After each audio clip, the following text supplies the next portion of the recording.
Meus amados, abram as suas Bíblias conosco. Hoje não vai ser projetado o texto ali. Em 2 Crônicas, lá no Antigo Testamento, 2 Crônicas, vem aí 1 Reis, 2 Reis, né? Depois 1 Crônicas, aí 2 Crônicas.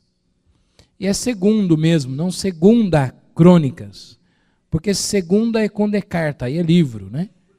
2 Crônicas 7:14. Há alguns irmãos que já sabem esse versículo de cor. Sabe ou não sabe? Porque vocês leram ontem também, na segunda semana da devocional. 2 Crônicas 7:14. Algum livro aí, esse Crônica também é um livro que a gente não visita tanto assim. Quem achou, diga amém. Vamos ficar de pé, gente boa, por favor. Vamos receber a palavra de Deus. Eu vou citá-lo, por isso que eu não chamei a Gabi aqui hoje, num versículo do qual eu sei de cor. Se o meu povo que se chama pelo meu nome, se humilhar, orar, buscar a minha face, se converter dos seus maus caminhos, então ouvirei dos céus, perdoarei os seus pecados e sararei a sua terra. Amém. Fecha os teus olhos para orar e põe uma das tuas mãos sobre o coraçãozinho e fala para Jesus que você deseja ouvi-lo, tal como eu, e que você, além de desejar, você precisa ouvi-lo nessa noite. Pai, nós temos uma esperança de que Tu estás conosco e de que Tu irás falar ao Teu povo e de que a nossa vida será mudada pela Tua palavra. Então, Deus, ministra a cada coração. Não deixe ninguém sair daqui da mesma forma que chegou, mas que o Teu Espírito paire sobre nós e que nós sejamos impactados pela Tua palavra, em nome de Jesus. Amém. Pode sentar, gente. O título da pregação dessa noite é: por que precisamos de um avivamento? Diga comigo aí, por que precisamos de um avivamento? À luz dessa pergunta, nós vamos conversar um pouquinho sobre o texto em questão de 2 Crônicas 7:14. Em primeiro lugar, irmãos e irmãs, nós precisamos fazer um exame de 3 coisas: nossa vida, como ela está, como nós estamos, e é claro que essa análise ela precisa ser feita à luz da graça de Deus, não para você se acusar, não para você entrar na depressão, não para você deixar o diabo aproveitar da situação, mas é preciso fazer uma análise de como você está. Em segundo lugar, é preciso fazer uma análise de como está a sua igreja. A igreja que você pertence. Como ela está? Pelo que você conhece de Bíblia, como você acha que Deus avalia a sua igreja? Em terceiro lugar, para responder a pergunta, por que nós precisamos de um avivamento? Faça uma análise de como está a igreja brasileira, o país chamado Brasil. À luz dessas 3 análises, então a primeira delas é pessoal, a segunda delas é comunitária, a igreja, e a terceira delas é como está o Brasil, como está o mundo evangélico. E aí nós podemos arriscar aqui alguns palpites. A nossa vida pessoal O que eu vou falar aqui é no geral. Pode ser que você esteja um pouquinho mais à frente ou um pouquinho mais atrás. Eu espero que você esteja um pouquinho mais à frente. A nossa vida pessoal. Nunca se orou tão pouco como se ora no cristianismo de hoje. A oração é estranha para os crentes. Nós estamos numa fase do qual nós precisamos evangelizar os evangélicos. Chegamos nesse ponto. Nós não temos como evangelizar só os que estão lá fora, mas nós temos que evangelizar os evangélicos. Há pouca oração. Há problemas de caráter visíveis. Aí, por outro lado, nós podemos fazer uma rápida análise de coisas boas também. Há pessoas que têm sido chamado para entregar-se totalmente a Jesus e elas têm dito sim, e eu espero que você e eu estejamos nesse grupo. Amém, gente? Há pessoas que Deus está pedindo, não me entregue só um pouquinho, não me entregue só uma parte, mas lança-se nos meus braços, porque eu quero transformar a sua vida e a sua história. Esse é o convite de Deus para você nessa noite. Pula-se nos braços do Senhor. Pula como uma criança desesperada que há muito tempo não vê o pai, e quando o pai bate a porta, a criança sai carregando tudo que tem na frente e lança nos braços de Deus. Talvez é o convite que Deus te faz nessa noite, e eu, se eu fosse você, eu viria correndo e pularia no colo de Deus e dizia, eis-me aqui, Senhor. A segunda questão que nós podemos destacar é como vai a nossa igreja. A Igreja Metodista em Itapeva. Nós vamos começar pelas coisas boas. Eu creio estar nascendo uma nova igreja. Você também crê nisso? Eu creio estar nascendo novas pessoas. E quando digo nova pessoa, é você que está aqui, que vai sofrer a coisa mais gostosa da sua vida, que é uma visita do Espírito Santo na sua alma, no seu ser, no seu coração, e você nunca mais será o mesmo. Isso é o primeiro fato. Segundo lugar, eu gostaria de destacar que a nossa igreja passa hoje por um momento talvez de silêncio, porque nós não estamos entendendo muito bem o que está por vir, e não entenda mesmo, porque quando Deus tira o seu chão, é tempo de você flutuar, é tempo de você voar na presença do Senhor. Então, quanto mais confuso parecer, é que a mão de Deus está chegando para esclarecer as nossas vidas. Esse é um fator. Em terceiro ponto, como vai a nossa igreja? A nossa igreja vai caminhando para receber um avivamento total, pleno e genuíno nas nossas vidas em nome de Jesus. Vocês creem nisso? Vocês acreditam nisso? Vocês querem isto? E em quarto lugar, a nossa igreja não vai bem. A nossa igreja não vai bem. E dizer que a nossa igreja não vai bem não é nenhum pecado. Porque a nossa igreja precisa de entender a visão de Deus, dada hoje na pessoa pastoral, hoje eu, a Gabi, a equipe pastoral, amanhã pertence a Deus. Segundo ponto, nossa igreja vai mal, porque nós podemos chegar no final de 2016 e não batizarmos uma pessoa para Jesus. Terceiro lugar, a nossa igreja vai mal. E ela não vai mal por causa do diabo somente.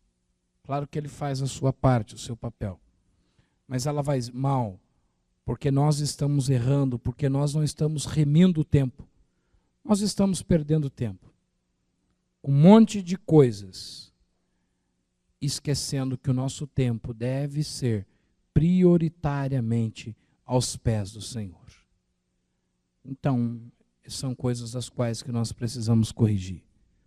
A igreja brasileira, de um modo geral, nosso país vai mal. Vocês sabem muito bem, nosso país vai extremamente mal. Nós temos um governo, nós estamos amanhã passando aí por um impeachment essa semana da presidente Dilma, isso já é certo. Eu creio que ninguém aqui acredita que a presidente Dilma vai reverter a situação. Vai ser 55-23, mais ou menos, 25. Ela será cassada. Nós estamos com um país numa crise terrível, como talvez nunca houvesse ou houve antes no passado. A nível de igreja, nós estamos com uma crise a nível nacional muito grande também. No Brasil, abre-se uma média de 20 igrejas, 30 igrejas por mês, das quais a metade delas são divisões de outras igrejas. Não é um projeto novo, é gente que brigou numa igreja e abre outra. E a gente diz, mas o que importa é que Deus está abençoando, né, pastor? Bom, o reino de Deus tem sérios problemas com divisão. A igreja brasileira vai mal porque a igreja brasileira sofre com uma crise epidêmica, aguda, no sentido de que nós precisamos ter apenas número. O que importa para nós é número. Vocês sabem que entra 30 e sai 20. Ou às vezes entra 20 e sai 30. A igreja brasileira vai mal, mas há esperança, porque Deus pode sim mandar um avivamento, um conserto na vida da igreja brasileira. E o texto que nós lemos, ele fala justamente disso. Salomão estava inaugurando o templo. Salomão preparou uma festa, porque lá no começo do reinado de Israel, Davi já tinha no coração de construir um templo para Deus. Mas como Davi foi um homem muito sanguinário, ele teve que matar muitas pessoas, não porque ele quisesse em si, mas ele estava estabelecendo o reino de Israel, muitas guerras. Deus falou para Davi, Davi, você é um homem segundo o meu coração, mas como você derramou muito sangue, não vai ser você que vai construir o templo, mas o seu filho Salomão, ele será o construtor do templo. Então Salomão, ele busca madeiras de primeira, ele prepara um templo nunca visto na história para construir para Deus. E no dia que ele constrói, ele faz uma festa para inaugurar, ele chama os melhores músicos de Israel, ele chama o povo, e ele então começa a ouvir a voz de Deus, porque o povo estava em crise. E a crise não é o problema para Deus, a crise é a oportunidade para Deus fazer um milagre. Amém, gente? Crise não é problema para Deus, crise é oportunidade para Ele fazer um milagre. E aí então, quando Salomão está inaugurando o templo, ele ouve a voz de Deus dizendo, em primeiro lugar, se o meu povo que se chama pelo meu nome. Qual nome você tem chamado? Qual nome você tem buscado? Eu creio que você está chamando constantemente o nome sobre todo nome, o nome que expulsa demônios, o nome que cura enfermo, o nome de Jesus Cristo. Amém, gente? Vocês estão chamando esse nome. Há poder nesse nome. Eu contei outro dia uma experiência que eu tive aqui em Itapeva, numa luta espiritual, e eu fui dormir. Estou lá com minha esposa dormindo, e aí de repente vem uma visão, uma imagem do diabo, e ele disse, eu vou te arrebentar, eu vou te jogar da cama, e eu disse assim, se você puder passar por Jesus, você pode me matar. Sabe o que aconteceu com aquela visão? Sumiu na hora, porque há poder no nome de Jesus. Há poder, há muito poder no nome de Jesus. A segunda questão que Deus orienta para o qual nós precisamos de um avivamento, e fala isso com Salomão: se o meu povo que se chama pelo meu nome se humilhar. A palavra humilhar, ela tem um significado muito importante. Nós lemos a palavra e às vezes nós deixamos passar batido o real significado, porque nós achamos que nós associamos muito humilhar com a gente desprezar as pessoas, mas a visão bíblica de humilhar é abater-se, oprimir-se, jogar-se aos pés de. Irmãos, mas vamos ser sinceros. Como é que nós vamos humilhar se nós achamos que estamos bem? Hein? Tem crente que ora 15 minutos por dia e acha que ele está melhor do que Jesus. Como é que nós vamos nos humilhar, nós vamos nos abater, nós vamos nos oprimir, se nós estamos no altar, está sendo pregado muito mais autoajuda do que evangelho? Se subimos no altar para dizer: olha, você é imbatível, você é invencível, Deus quando te desenhou estava namorando. Lembra dessa musiquinha que nós cantávamos antigamente aí?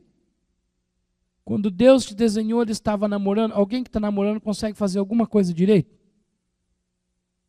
Alguém que está namorando, você está lá na casa da namorada, você vai fazer um desenho, você consegue fazer direito? Não consegue. Essa música foi um sucesso, né? Quando Deus te desenhou. Vocês sabem?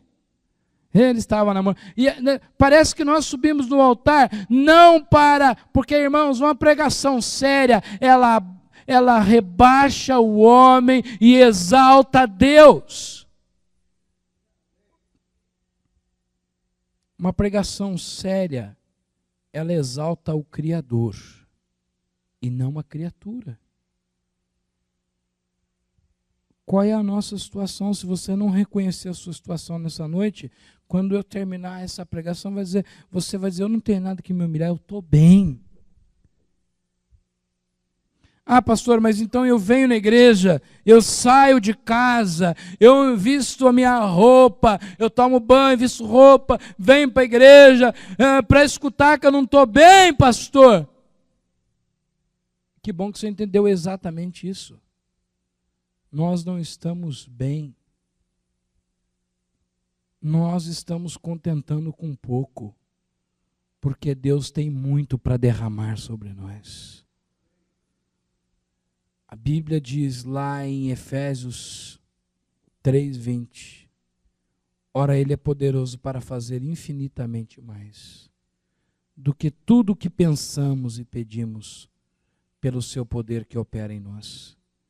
Ele é poderoso para fazer, mas, irmãos, é um tempo da gente se humilhar, é um tempo da gente se rasgar. Nós não cantamos aí diariamente, volta e meia nós cantamos: eu me rasgo por inteiro. A Bíblia também nos recorda: humilhai-vos debaixo da potente mão de Deus, para que a seu tempo vos exalte, lançando sobre ele toda a tua ansiedade. Humilha, meu irmão, porque Deus tem o tempo certo de exaltar e de encher o teu coração da palavra dele. Como é que nós vamos humilhar se a nossa natureza é carregada de orgulho? Como é que nós vamos humilhar se nunca aceitamos ser corrigidos? Como é que nós vamos humilhar se nós guiamos a nossa própria vida do nosso jeito e fazemos ao nosso bel prazer? A igreja de Cristo precisa chorar diariamente aos pés do Senhor. A igreja de Cristo precisa se humilhar. Humilhar é uma atitude, então, de reconhecer que só Deus tem a solução. Outra coisa que Deus fala para Salomão é: se o meu povo que se chama pelo meu nome se humilhar e orar. Gente, a igreja de Jesus é conhecida. Jesus deu um nome para a sua igreja. Qual foi o nome que Jesus deu para a igreja? A minha casa será chamada casa de oração. É por isso que no final dos 40 dias, nós não vamos fazer 24 horas de oração. Diga, nós vamos fazer 30. Nós vamos fazer 30. Porque nós temos que ir crescendo, ué. Não foi 24, agora é 30. Meus irmãos, só virá avivamento, vai dar 1 hora e pouquinho para cada um, e se 30 confirmar, dá 1 hora. Se nós, irmãos, não buscarmos a face de Deus em oração, que avivamento que virá sobre nós?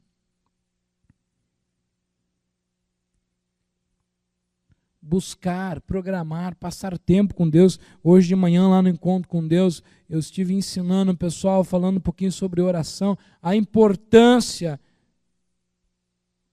de nós estarmos aos pés do Senhor. Outra coisa que Deus fala para Salomão também é: se o povo se converter dos seus maus caminhos. Nós nos atrapalhamos com as palavras. O que é convertido para nós? Convertido para nós é o católico que veio para cá. Você viu? Fulano se converteu. Mas será que conversão resume no católico que vem para cá? Não. Gente, os crentes precisam se converter. Nós precisamos nos converter. Se o meu povo que se chama meu nome se humilhar, orar, buscar a minha face e converter-se dos seus maus caminhos. Note que o Salomão, aqui a voz de Deus não está falando para católicos, para irmãos de outras igrejas. O Salomão está inaugurando o templo e Deus está falando para os crentes: converta dos teus maus caminhos, volte para Jesus, busque a face do Senhor. Essa é a palavra de Deus. É para os cristãos. Ou nós vamos iludir, porque temos o nosso nome no rol de membro, e vamos continuar cometendo os mesmos pecados, e vamos continuar mentindo, e vamos continuar adulterando, e vamos continuar falando mal, e vamos continuar em rebeldia, e nós achamos que a salvação está garantida, porque nós temos a placa, nós temos o nome no rol de membro de uma igreja. Não, o povo de Deus, Deus está chamando eu e você para uma conversão total e verdadeira na presença do Pai. Isso é uma realidade, irmãos, que nós não podemos negar. Eu gosto também da expressão do qual o Senhor fala para Salomão, para o povo que estava naquela igreja, que se o povo que chama pelo nome se humilhar, orar, buscar a minha face. Você sabe o que é buscar a face de Jesus? Você já parou para pensar nessa expressão, buscar a face de Jesus? O que será que seria isso? Sabe o que é, gente? É você orar de uma tal forma que a face de Jesus vai sendo esculpida na sua face, vai sendo desenhada em você. E a pessoa que olha para você, ela não vê mais o João, o Zé, o Pedro, ela vê a imagem e semelhança de Jesus. Você quer ser uma pessoa que os outros vejam em você a face de Jesus? Você quer? Crente parecido com Jesus. É isso que o mundo precisa. Crente que quando ele entra num lugar, os demônios saem correndo. Não sei quantos aqui conheceram o pastor Paulo Franco, eu não sei se Paulo Franco ainda é vivo. Eu tenho dúvidas agora, eu não saberia responder para vocês. Mas é um pastor metodista. E ele trabalhava sua vida toda com libertação. E ele brincava, né? Ele falava assim, eu não sei o que acontece, os demônios me perseguem. Eu chego no ônibus, cai uma pessoa endemoniada. Eu vou no shopping, tem o shopping inteiro lá, onde eu estou, cai uma pessoa endemoniada. Ele brincava assim, os demônios me perseguem. Mas até agora eu não perdi para nenhum deles. Aonde eles vieram encher a paciência, eles foram queimados, derrotados. E ele deu uma visão de que uma vez ele entrou num centro espírita. E ele entrou num centro espírita. Eu não sei, Deus o levou até lá. E Deus deu uma visão para ele. Que quando ele botou o pé ali na sala, na entrada daquele centro espírita, começou a sair demônio pelo telhado, começou a sair demônio pelo banheiro, Deus mostrou para ele demônios gritando, e a mulher, a mãe de santo, já caiu e já começou a urrar na frente dele ali com os demônios, e ele dizia assim, a face de Deus, quando você tem a face de Deus, quando você chega, tudo que não presta tem que sair da frente de você, porque você tem a marca de Cristo na sua vida. Isso é ter a face, é deixar Deus esculpir o seu rosto em nós, é deixar Deus fazer com que o nosso rosto brilhe a luz de Cristo, que nós sejamos pessoas que aonde nós chegarmos, a bênção de Deus nos acompanha. Gente, deve ser um negócio maravilhoso. Há pessoas das quais só de nós chegarmos perto delas, nós sentimos mais perto de Jesus, porque ela transmite graça, ela transmite luz. Então nós precisamos de um avivamento, onde o rosto de Jesus resplandeça na sua vida. Amém, gente? E ainda ele diz que se essas coisas aqui acontecerem, se o povo que chama pelo nome de Jesus se humilhar, orar, buscar a face de Jesus, se converter dos teus maus caminhos, há uma promessa de Deus para você. Há uma promessa de Deus para mim. Há uma promessa de Deus para a igreja do Senhor. Então ouvireis dos céus. Olha que palavra Deus tem para você. Recebe essa palavra sem esquecer da parte A. Qual que é a parte A? Humilhar, orar e buscar a face e converter dos seus maus caminhos. Se você lembrou dessas marcas, agora olha a promessa de Deus para Salomão, olha a promessa de Deus para nós, olha a promessa de Deus para a nossa vida, olha a promessa para a igreja em Itapeva. Então ouvirei dos céus, perdoarei os seus pecados e sararei a sua terra. Você pode aplaudir a Jesus por isso? Você pode, quem sabe, dar um glória a Deus por isso? Você pode, quem sabe, exaltar o nome de Jesus? Olha que promessa, irmãos. Então ouvirei dos céus, os meus ouvidos vão estar abertos. Há dois céus que podem estar sobre a igreja. Existe o céu de bronze do Apocalipse, aonde não se passa a oração, aonde a oração fica presa no templo, aonde você ora, aonde você grita, aonde você esperneia e nada acontece, e existe o céu fendido, o céu aberto, e o que Deus promete é o céu se abrindo, e o poder derramando, e a igreja sendo cheia, e a igreja sendo transformada, e a igreja sendo vivificada, e a igreja sendo visitada pelo poder do alto.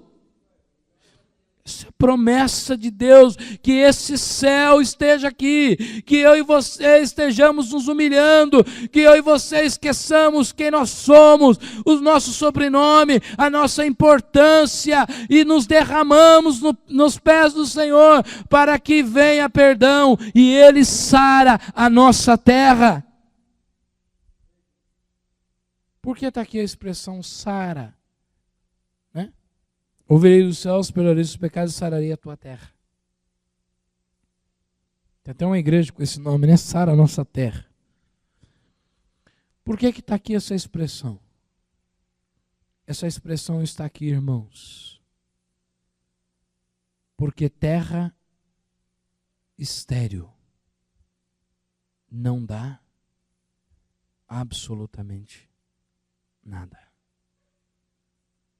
Terra suja, quem planta lá na roça sabe, tem que arar, tem que adubar, tem que carpinar, tem que limpar.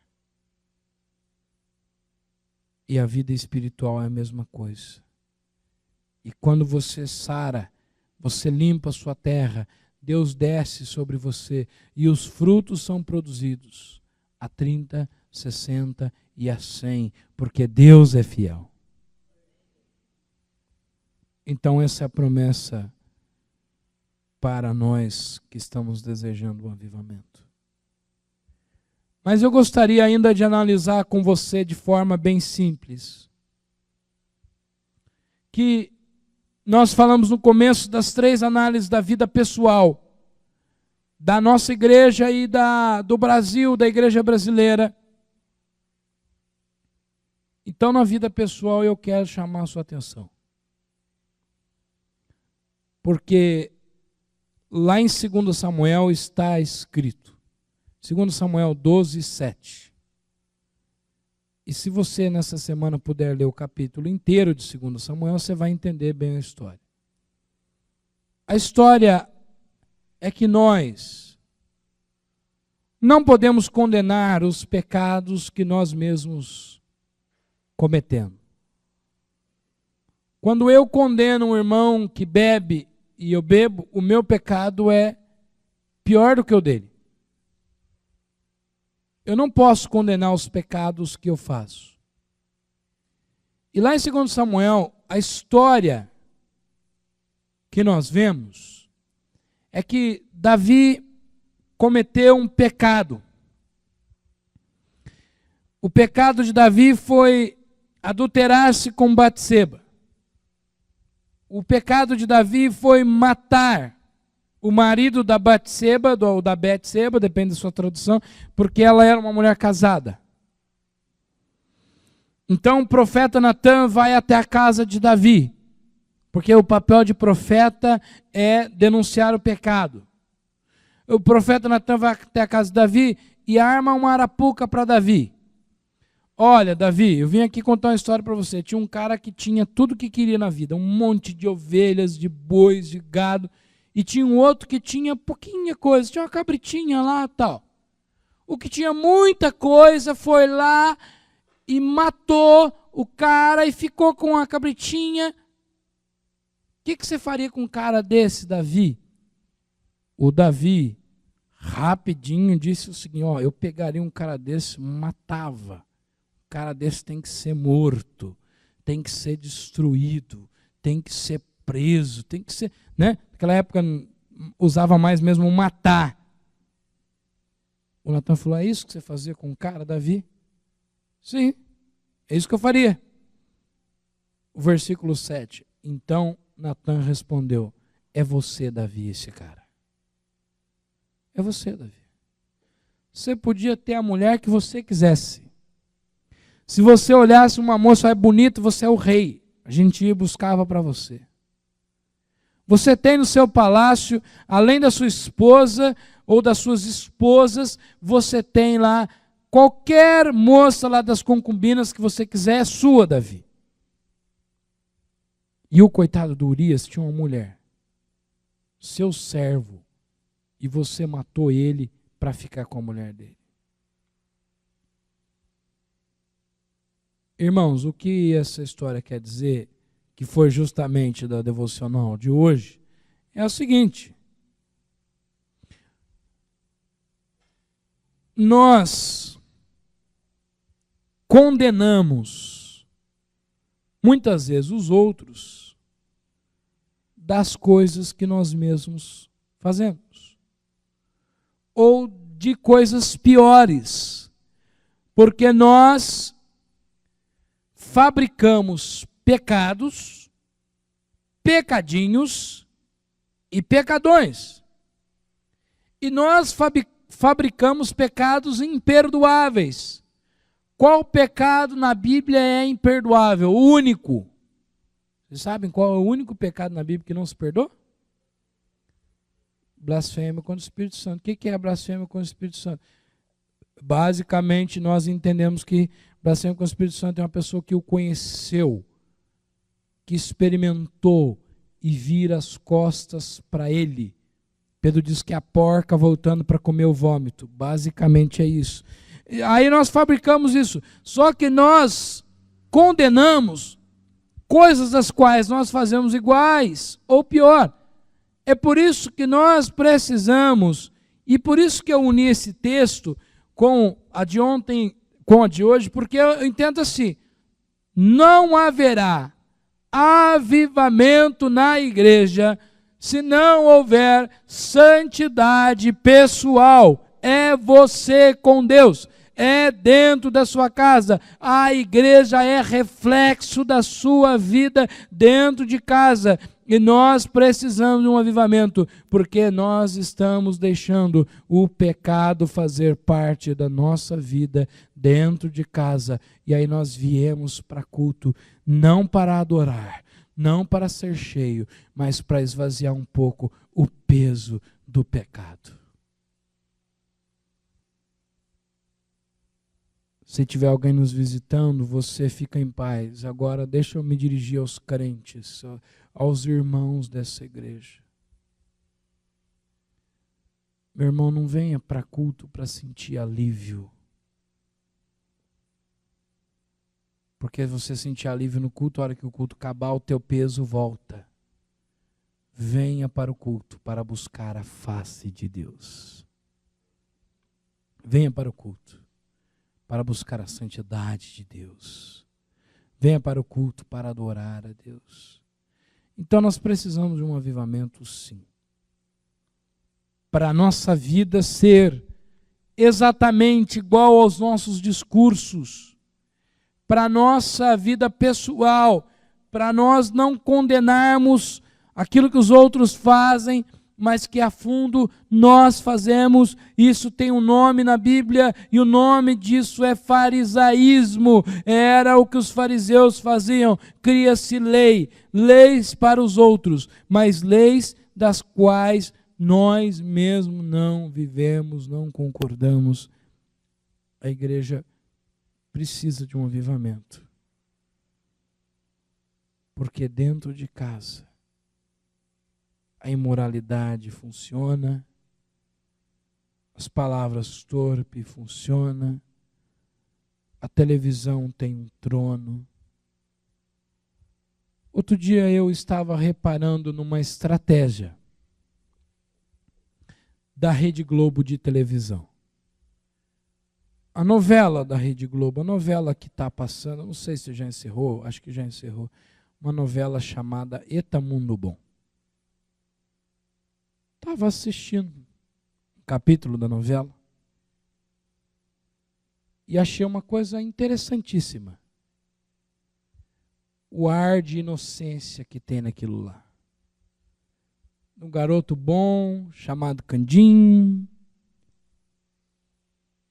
tudo caipira, tudo da roça, para a gente olhar e falar assim: olha que negócio inocente, que negócio legal. Mas por trás tem uma mulher que mata, que rouba a tia, que tem um outro bandido, e que tem uma outra garota que se prostitui com todo mundo na novela. E aí sabe o que eu fiquei pensando? Isso é isca para pegar crente. Por que é isso que é para pegar crente? Porque crente tem um ditado, sabe o que crente diz? Ah, pastor, isso não tem nada a ver. Você já ouviu o crente falar isso? Isso não tem nada a ver? Quer dizer, vamos mudar a pergunta. Você já falou isso? Isso não tem nada a ver, não.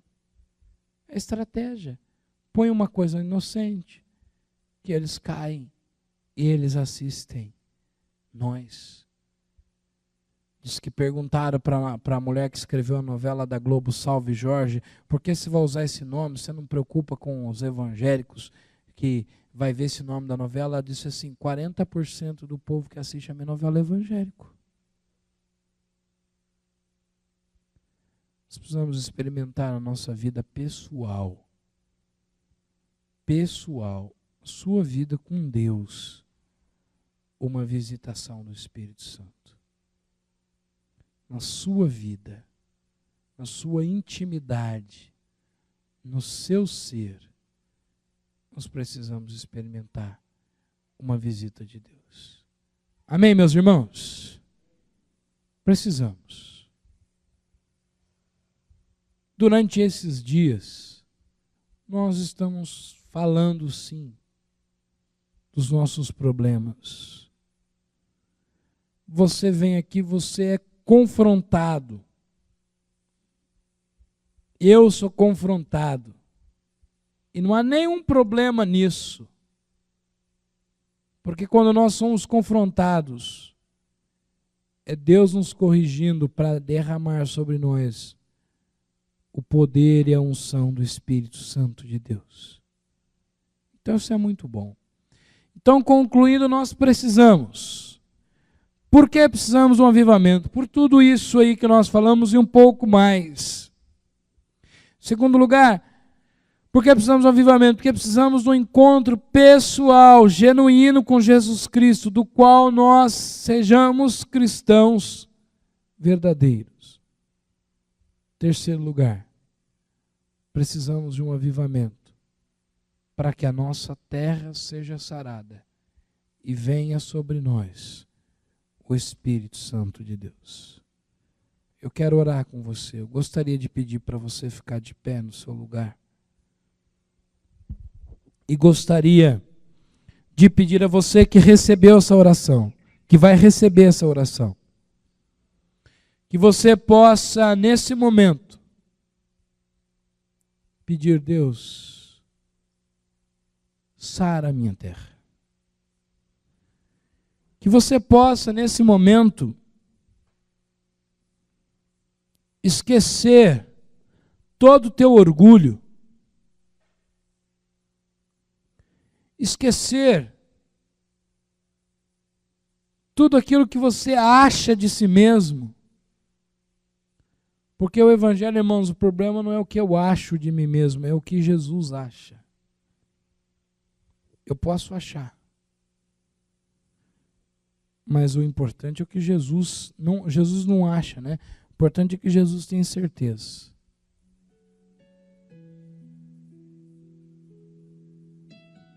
O importante não é o que você imagina que você é. O apóstolo Paulo fala: ninguém pensa de si ser maior do que de fato é. O apóstolo Paulo já muitos anos previa que o povo de fato se acha melhor do que é. Que você talvez se humilhasse na presença de Deus. Que você dissesse: Senhor, eu estou aqui, Pai. Eu preciso de uma transformação. Eu preciso de uma mudança. A minha situação é complicada, Deus. Há problemas pessoais dos quais eu preciso de um milagre. Há problemas na minha casa dos quais eu venho protelando, eu venho adiando, eu venho deixando, mas eu preciso resolver. Há problemas na minha moral. problemas na cobiça, na sexualidade desenfreada. Você sabe quais são os seus problemas. Ou pelo menos, se você não sabe, ore para que Deus mostre o estado da sua alma, o estado do seu coração.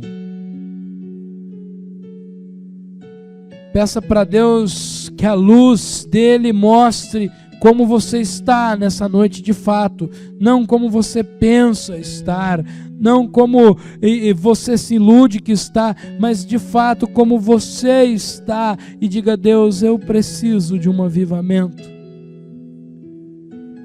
a minha igreja precisa de uma visita tua, a minha igreja precisa de uma mudança, Deus, e a igreja sou eu, a igreja somos nós. Clame a Deus. Você recebeu a palavra. Se o meu povo que se chama pelo meu nome se humilhar, orar, buscar a minha face, converter dos maus caminhos, eu ouvirei dos céus, eu perdoarei os seus pecados, eu sararei a sua terra, diz o Senhor para ti. E diz o Senhor para você: cuida da sua vida pessoal, cuida da sua casa, cuida da sua família.